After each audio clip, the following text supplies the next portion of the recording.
Halo Sobat Belajar, apa kabarnya? Semoga selalu dalam keadaan baik ya. Ya, kembali lagi dengan kakak Farid, yang hari ini kita bakal bahas materi yang seputar tentang kependudukan. Nah, pasti Sobat Belajar di rumah pernah ya, di rumahnya tuh kedatangan petugas sensus penduduk, ya gak? Apalagi kemarin tepat banget tahun 2020 diadakan sensus penduduk di Indonesia, yang mana biasanya sensus penduduk itu diadakan 10 tahun sekali Sobat Belajar. Nah, bicara tentang sensus penduduk ya Sobat Belajar, sebenarnya kenapa sih perlu banget kita mengumpulkan data-data sensus penduduk, dan sebenarnya dalam sensus penduduk itu apa aja gitu ya yang ditanyain. Nah, jadi kita paham dulu ya sebenarnya apa itu sensus dan bedanya apa gitu ya dengan survei. Pasti kalau Sobat Belajar lebih sering dengar istilah survei ya, gitu ya. Misalnya dalam keadaan politik, misalnya ketika pemilu ada tuh yang namanya survei politik. Kemudian misalnya survei kepuasan pelanggan, survei apapun gitu. Kebanyakan itu yang dibahas adalah survei. Nah, bedanya apa sih dengan sensus? Beda hal dengan survei. Sensus adalah penghitungan data secara keseluruhan Sobat Belajar. Jadi kalau survei itu yang diambil adalah beberapa sampel aja yang mewakili keseluruhan unit. Kalau sensus yang diambil itu datanya adalah data keseluruhan. Jadi bisa kita simpulkan bahwa kenapa sensus penduduk diadakan 10 tahun sekali? Karena tadi perlu biaya yang besar untuk melakukan sensus. Jadi nggak bisa tiap tahun Sobat Belajar. Makanya diagendakannya 10 tahun sekali. Nah, pertanyaan yang ditanyakan itu bervariasi ya, dan bisa berkembang suatu saat. Untuk yang 2020 sendiri terdiri dari 21 pertanyaan Sobat Belajar, yang mana dibagi ke dalam 4 kategori. Yang pertama, kategori yang berkaitan dengan biodata, misalnya nama lengkap, kemudian umur, kemudian tanggal lahir, kemudian kewarganegaraan dan lain sebagainya. Intinya yang berkaitan dengan biodata responden. Nah, kemudian pekerjaan. Nah, jadi yang ditanyakan pekerjaan, sudah bekerja atau belum, apakah masih pelajar, jika sudah pekerjaannya apa, di bidang apa, dan lain-lain. Nah, kemudian yang ditanyakan kembali adalah pendidikan. Misalnya pendidikannya jenjangnya apa? Apakah masih S1, misalnya sudah lulus S1, atau masih sekolah SMA atau SMP dan lain sebagainya. Dan yang terakhir adalah status perumahan, misalnya tempat tinggal apa di mana, kemudian juga status perkawinannya, sudah menikah atau belum, dan lain-lain. Nah, di Indonesia sendiri ya Sobat Belajar, dari data pertumbuhan penduduknya, Indonesia kalau kita lihat dari tahun 60 sampai dengan tahun 2019 itu secara grafik pertumbuhan penduduknya memang turun Sobat Belajar. Kalau kita lihat di sini datanya itu dia mencapai 2,5 ke atas gitu ya, 2,5% pertumbuhannya. Makin lama makin turun sampai terakhir itu di angka 1,6 Sobat Belajar. Jadi angkanya sudah lumayan turun ya. Sementara kita bisa lihat Jepang gitu ya. Di Jepang tahun 60 itu angka pertumbuhan penduduknya hampir sama dengan Indonesia, sekitar 2,6%. Sampai 2019 mereka itu nilai pertumbuhan penduduknya sampai minus Sobat Belajar. Jadi pertumbuhan penduduknya itu nggak bertambah gitu, tapi malah berkurang terus.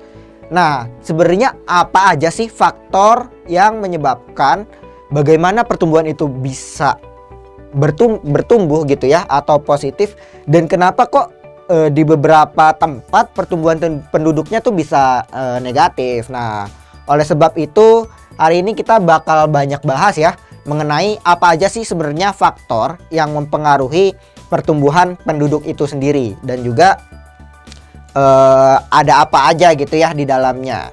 Oke, maka dari itu jangan kemana-mana, karena sekarang belajar itu mudah. Ayo belajar. Jangan lupa belajar, karena sekarang belajar itu mudah. Ayo belajar. Oke, sobat belajar. Tadi kita sudah bahas ya tentang pertumbuhan penduduk di Indonesia yang selalu turun tapi angkanya masih positif. Sementara beda banget nih dengan negara Jepang yang secara pertumbuhan penduduk mereka itu awalnya positif tahun 60-an gitu ya, pasca Perang Dunia II. Lambat laun sekarang angkanya sudah minus sobat belajar. Kalau tidak salah terakhir 2019 itu minus 0,6. Artinya pertumbuhan penduduk mereka itu bukan bertambah, tetapi secara pertumbuhan mereka berkurang penduduknya. Nah, bicara tentang itu kita harus paham dulu sebenarnya apa itu komposisi penduduk ya. Karena kalau kita bicara tentang perhitungan penduduk ya sobat belajar, kita harus paham dulu sebenarnya ada komposisi apa aja dan kenapa ini penting untuk kita pelajari. Nah, komposisi penduduk itu adalah susunan atau pengelompokan penduduk berdasarkan kriteria tertentu. Kriteria-kriteria ini bisa dibagi dalam banyak aspek ya sobat belajar. Nah, aspeknya ada apa aja? Yang pertama, misalnya ada aspek biologis. Nah, aspek biologis itu mencangkup apa? Aspek biologis itu mencangkup usia dan jenis kelamin dari responden. Misalnya tadi ya ada petugas sensus datang ke rumah sobat belajar terus menanyakan kepada kepala keluarga, misalnya dalam keluarga berapa banyak yang laki-laki, berapa banyak yang perempuan, kemudian usianya berapa dan lain-lain. Intinya yang berhubungan dengan hal-hal yang sifatnya biologis sobat belajar atau yang berkaitan dengan hal tersebut gitu ya. Misalnya usia dan jenis kelamin. Ini aspek yang pertama. Kemudian ada aspek berikutnya yang dibagi dalam komposisi penduduk, yaitu ada aspek sosial gitu ya. Kalau tadi aspek biologis melihat responden secara biologisnya apakah dia laki-laki atau perempuan, kemudian usianya berapa. Tetapi kalau aspek sosial berarti melihat status sosialnya gitu ya. Nah, status sosialnya bisa dilihat dalam bentuk apa? Bisa oleh dua hal ya sobat belajar. Yang pertama yaitu bisa dilihat dari pendidikannya sobat belajar. Apakah pendidikan responden itu tinggi atau rendah? Misalnya dalam suatu keluarga, misalnya katakanlah yang lulus SMA berapa orang, yang lulus S1 berapa orang, yang S2 berapa orang gitu dan lain sebagainya gitu ya. Itu menandakan bahwa pendidikan itu kalau dalam komposisi penduduk itu masuk ke dalam aspek sosial. Nah, kemudian aspek sosial lainnya apa? Aspek sosial berikutnya adalah status perkawinan sobat belajar. Jadi misalnya datanya menilai mencatat gitu ya, mencatat keluarga ini sudah menikah atau belum. Yang dalam satu keluarga ini yang sudah menikah berapa, yang belum berapa gitu ya. Makanya kalau sobat belajar lihat nih di KK ya, di kartu keluarga pasti ada tuh status perkawinan. Ada yang sudah kawin, ada yang belum kawin dan sebagainya. Nah, itu masuk ke dalam komposisi penduduk dalam aspek sosialnya ya sobat belajar. Kemudian berikutnya ada aspek ekonomi sobat belajar. Nah, di aspek ekonomi ini berarti melihat hal-hal yang berkaitan dengan keadaan keuangan gitu ya dalam suatu keluarga. Dalam hal ini misalnya bisa kita lihat dari pekerjaannya ya sobat belajar. Misalnya ini ya sobat belajar, di keluarganya itu misalnya yang bekerja siapa aja, misalnya ada ayah dan ibu gitu ya. Nah, pekerjaan ayah dan ibu itu apa? Misalnya ayahnya guru, kemudian ibunya ibu rumah tangga gitu. Kemudian apakah anaknya ada yang bekerja atau enggak gitu ya, yang bekerja anak keberapa dan lain-lain. Itu dicatat dalam pencatatan komposisi penduduk. Nah, kemudian yang terakhir itu ada aspek geografis sobat belajar. Nah, aspek geografis berarti adalah aspek yang berkaitan dengan posisi gitu ya, atau lokasi responden itu di mana gitu ya. Bisa jadi datanya itu mencatat tentang di mana misalnya asal tempat responden gitu ya, terus kemudian tempat tinggal saat ini itu di mana dan lain sebagainya. Intinya yang berkaitan dengan lokasi dan ruang. Nah, ini adalah 4 aspek komposisi penduduk. Nah, sebenarnya kenapa sih dibagi-bagi tuh ya dalam beberapa aspek? Karena aspek-aspek ini bisa menjelaskan atau kita bisa memprediksi sesuatu gitu ya. Kita bisa memprediksi masalah-masalah yang timbul di masyarakat melalui analisis data statistik ya sobat belajar. Sebagai contoh misalnya ini ya. Ini kita kenal sebagai piramida penduduk sobat belajar. Nah, piramida penduduk itu dibagi jadi 3 ya sobat belajar. Yang pertama ada piramida penduduk ekspansif.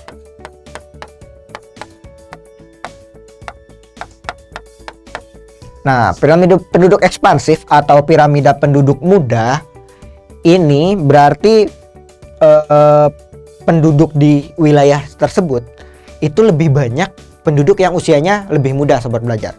Muda dalam artian dia umurnya itu 15 tahun ke bawah, artinya 0 sampai dengan 14 tahun. Berarti ini tuh sobat belajar.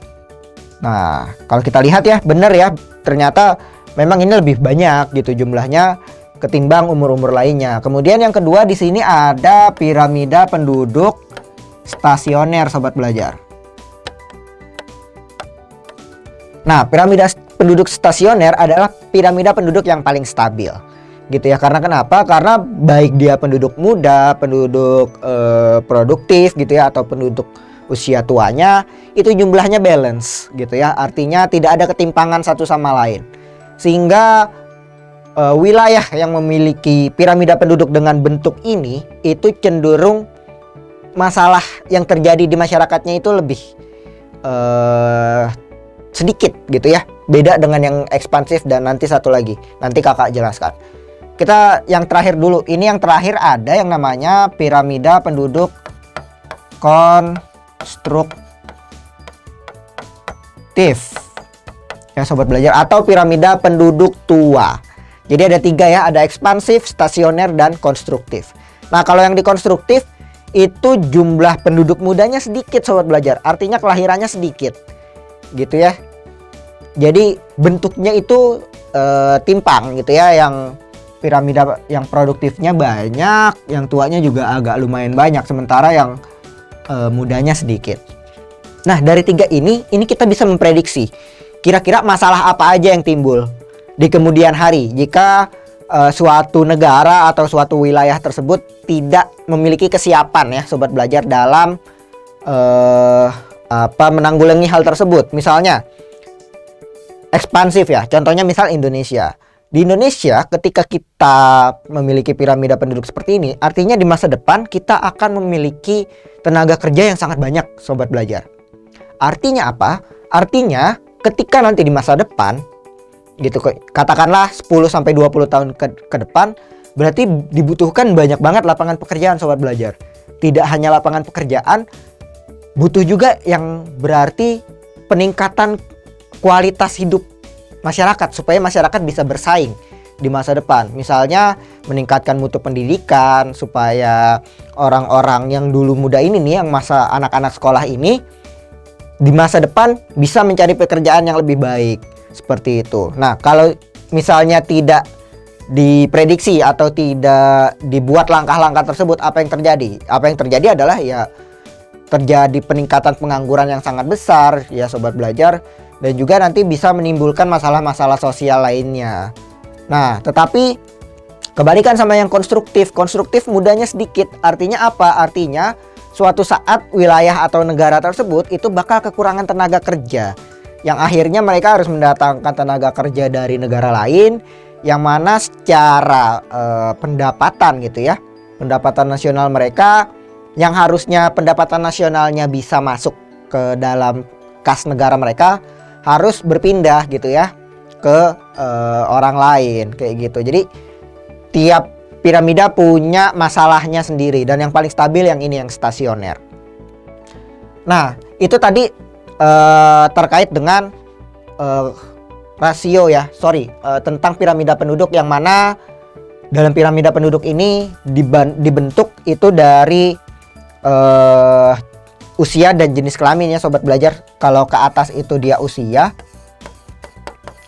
kalau kiri dan ke kanan itu adalah laki-laki dan yang kanan itu perempuan. Seperti itu sobat belajar. Nah, kemudian yang berikutnya kita juga bisa menghitung rasio ketergantungan ketika kita membagi penduduk berdasarkan komposisinya.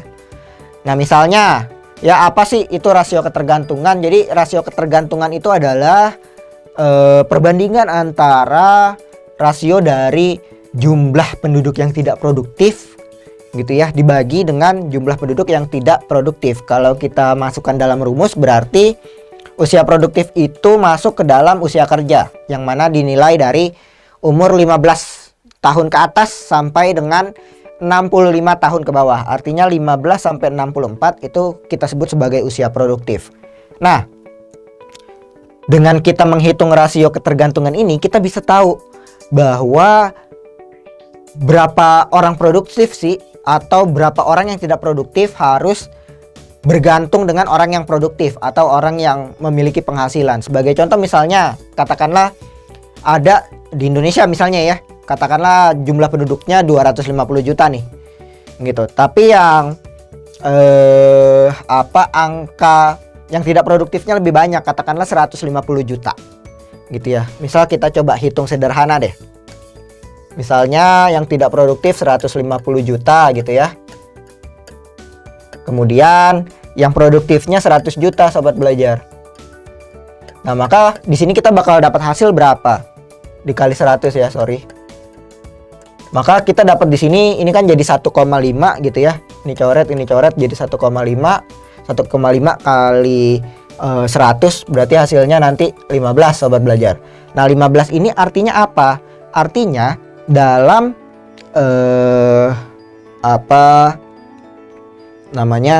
dalam tiap 100 orang yang produktif itu harus menanggung beban 15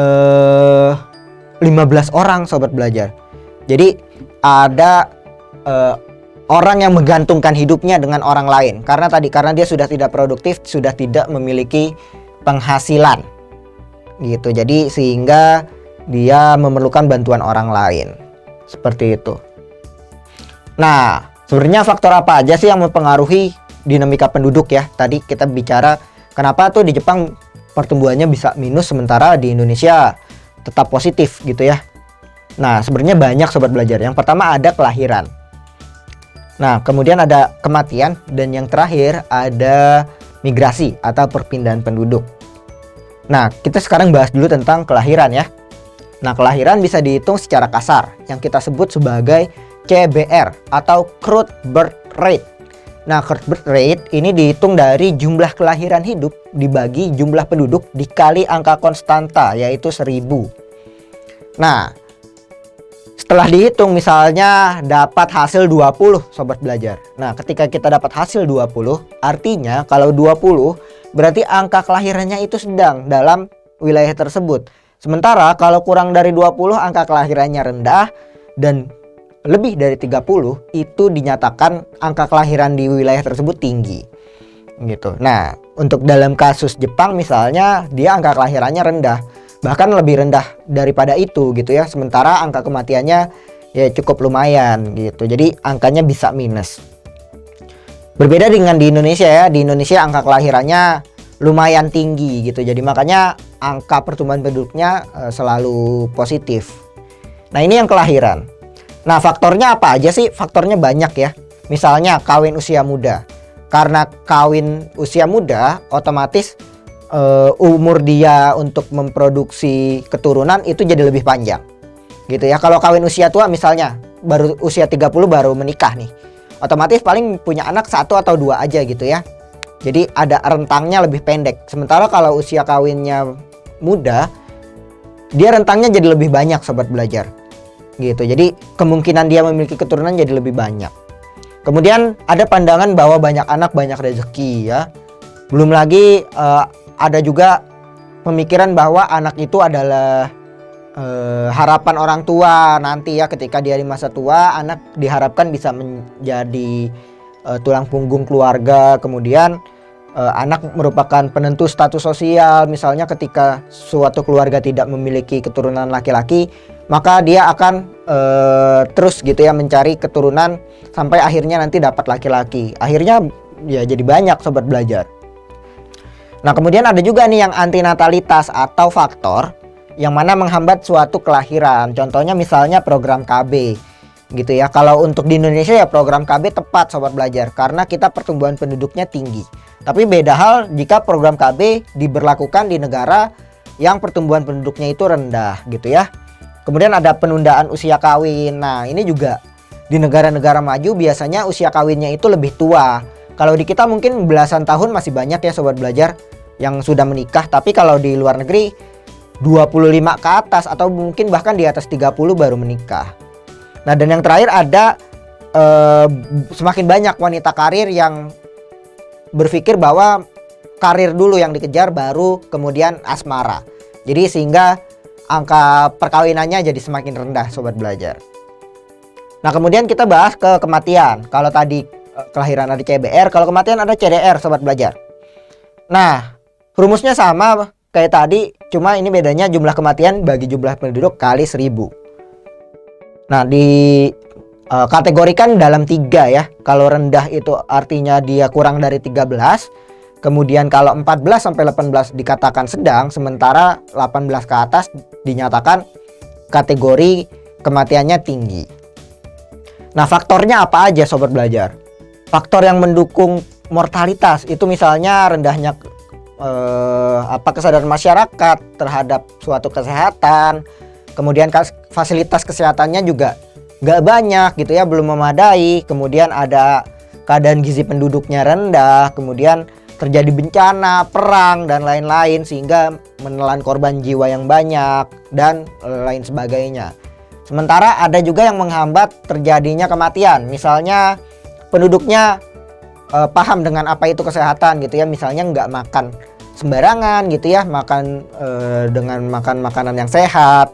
Kemudian juga fasilitas kesehatannya sudah memadai, banyak rumah sakit, hampir di setiap daerah ada rumah sakit dan lain sebagainya. Kemudian meningkatkan gizi penduduk dan yang terakhir ada memperbanyak tenaga medis gitu ya, supaya penanganan medis cepat dilakukan sehingga kematian itu bisa dihambat seperti itu.